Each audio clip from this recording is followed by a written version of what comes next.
Major Frank T. McCoy's hands trembled slightly as he photographed the aircraft before him, an intact Mitsubishi Ki-83, Japan's fastest long-range fighter bomber.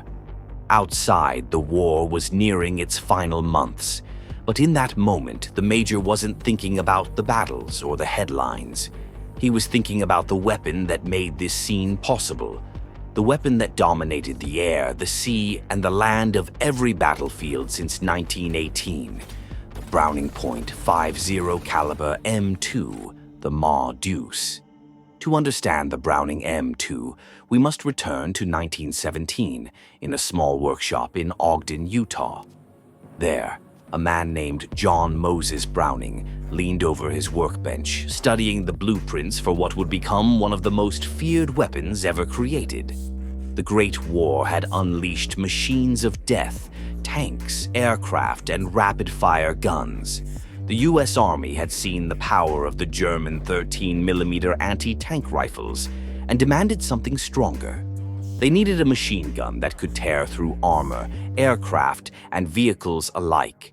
So Browning began work on a heavy machine gun that would fire a massive .50 caliber round, almost twice the size of the standard rifle bullet.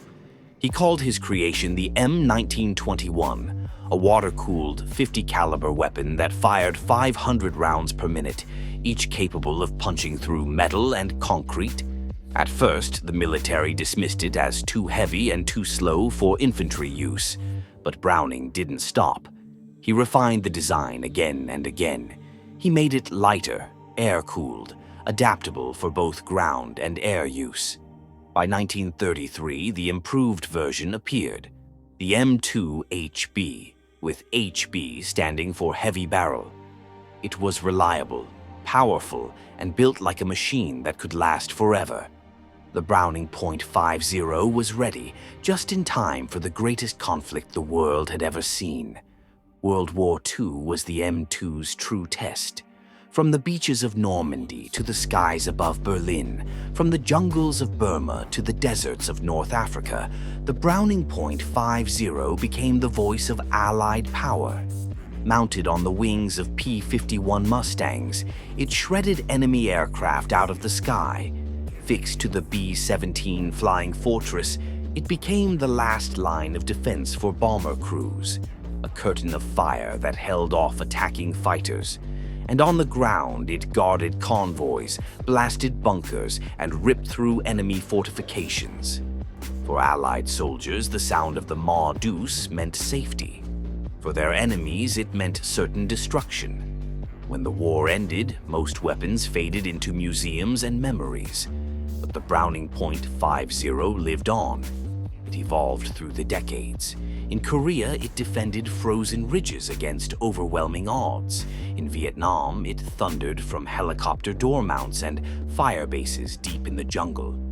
In Iraq and Afghanistan, it returned once again, mounted on Humvees and armored vehicles. Even a century after its invention, soldiers still trust the M2 to do what it was built for: deliver unstoppable firepower with unmatched reliability. What makes the M2 special is not just its history, but its simplicity. It fires the .50 BMG, Browning machine gun, cartridge, producing more than 12,000 joules of muzzle energy.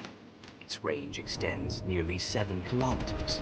It is capable of anti-air, anti-vehicle, and anti-personnel use, all in a single frame.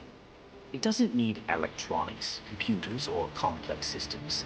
It is purely mechanical, a masterpiece of steel and design that works in desert sand, Arctic snow, and tropical rain. Soldiers often speak of it not as a tool, but as a companion. In Korea, Marines gave their M2s nicknames. In Vietnam, troops cared for them like sacred relics. One Green Beret once said he trusted his Ma Deuce more than his commanding officer.